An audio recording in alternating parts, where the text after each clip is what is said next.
அலகு 22. குருக்களை சவுல் கொலை செய்தல். தாவீது அங்கிருந்து புறப்பட்டு அதுல்லாம் என்ற குகைக்கு தப்பியோடினார். அவருடைய சகோதரரும் அவருடைய தந்தை வீட்டாரும் இதை கேள்வியுற்று அங்கு அவரிடம் சென்றனர். ஒடுக்கப்பட்டோர், கடன்பட்டோர், சோர்வுற்றோர் யாவரும் அவரிடம் ஒன்று திரண்டனர். அவர்களுக்கு அவர் தலைவரானார். இவ்வாறு அவரோடு சுமார் 400 பேர் இருந்தனர்.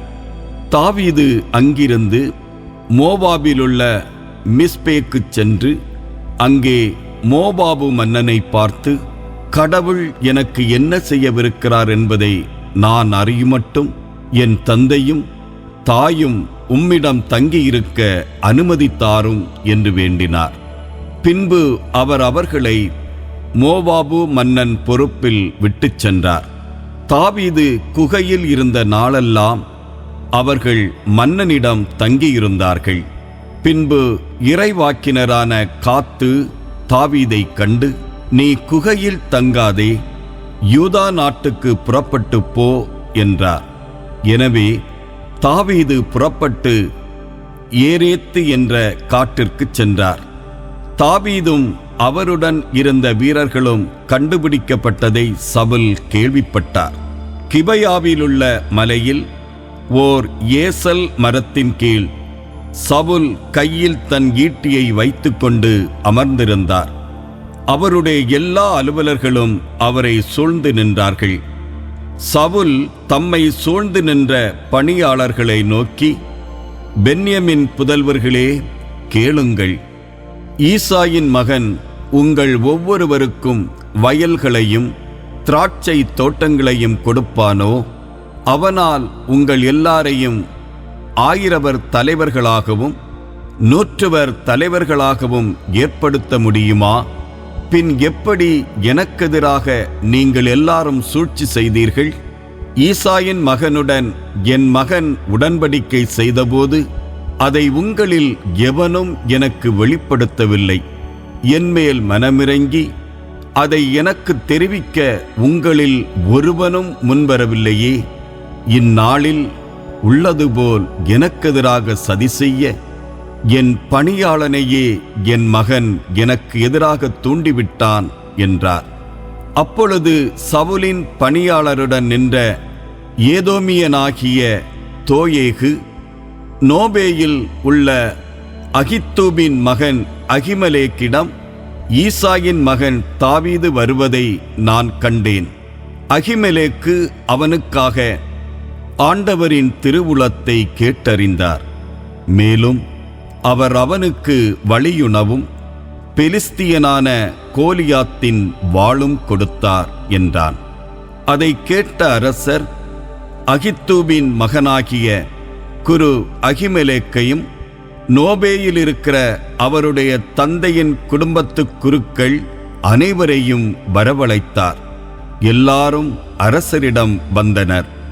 அப்பொழுது சவுல், அகித்தூபின் மகனே கேள் என, அவரும் இதோ உள்ளேன் என் தலைவரே என்றார். சவுல் அவரிடம், நீயும் ஈசாயின் மகனும் எனக்கு எதிராக ஏன் சூழ்ச்சி செய்தீர்கள்?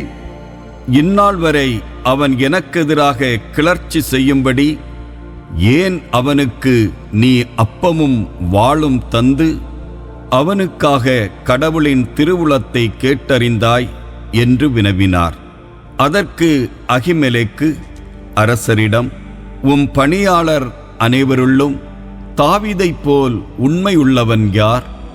அரசராகிய உமக்கு மருமகனும் மெய்க்காப்பாளர் தலைவனுமாகிய அவன் உம் வீட்டாரிடையே மேன்மை பெற்றவன் அல்லனோ? அவனுக்காக நான் கடவுளின் திருவுளத்தை கேட்பது இன்றுதான் முதல் தடவையா? இல்லை. அரசர் தம் பணியாளன் மேலும் என் தந்தை வீட்டார் எவர் மேலும் குற்றம் சுமத்த வேண்டாம். ஏனெனில் உம் பணியாளனாகிய எனக்கு இக்காரியம் குறித்து எதுவும் தெரியாது என்று பதிலளித்தார். அரசர் அவரிடம், அகிமெலேக்கு, நீயும் உன் தந்தை வீட்டாரும் கண்டிப்பாக சாக வேண்டும் என்றார். அரசர் தம்மை சூழ்ந்து நின்ற காவலர்களிடம், நீங்கள் சென்று ஆண்டவரின் குருக்களை கொன்றுவிடுங்கள், ஏனெனில் அவர்கள் தாவீது ஓடிப்போனதை அறிந்தும் அதை எனக்கு தெரிவிக்கவில்லை என்றார். ஆனால் அரசரின் பணியாளர் ஆண்டவரின் குருக்களை கொல்ல முன்வரவில்லை. அப்பொழுது அரசர் தோயேகிடம், நீ சென்று குருக்களை வீழ்த்து என்று கட்டளையிட்டார். உடனே ஏதோமியன் தோயேகு சென்று குருக்களை வெட்டி வீழ்த்தினான். அன்று மட்டும் அவன் 40 ஏபோது அணிந்திருந்த 85 பேரை கொன்றான். மேலும் அவன் குருக்கள் நகராகிய நோபேயில் ஆண் பெண் சிறுவர் பாலகர் ஆகியோரையும் ஆடு மாடுகள் கழுதைகள் ஆகியவற்றையும் வாளுக்கு இரையாக்கினான். ஆனால் அகித்தூபின் மகனான அகிமெலக்கின் புதல்வர்களில் ஒருவரான அபியத்தார் தப்பியோடி தாவீதை அடைந்தார். ஆண்டவரின் குருக்களை சவுல் கொன்றுவிட்டார் என்று அபியத்தார் தாவீதிடம் கூறினார். தாவீது அபியத்தாரிடம், ஏதோமியன் தோயேகு அங்கு இருந்ததால் அவன் கண்டிப்பாக சவுலிடம் அறிவிப்பான் என்பதை அன்றே அறிந்திருந்தேன். உன் தந்தை வீட்டார் அனைவரும் இறப்பதற்கு நானே காரணம். என்னோடு தங்கு, அஞ்சாதே. என் உயிரை பறிக்க தேடுகிறவன்தான் உன் உயிரையும் பறிக்க தேடுவான். ஆனால் என்னோடு நீ இருந்தால் பாதுகாப்புடன் இருப்பாய் என்றார்.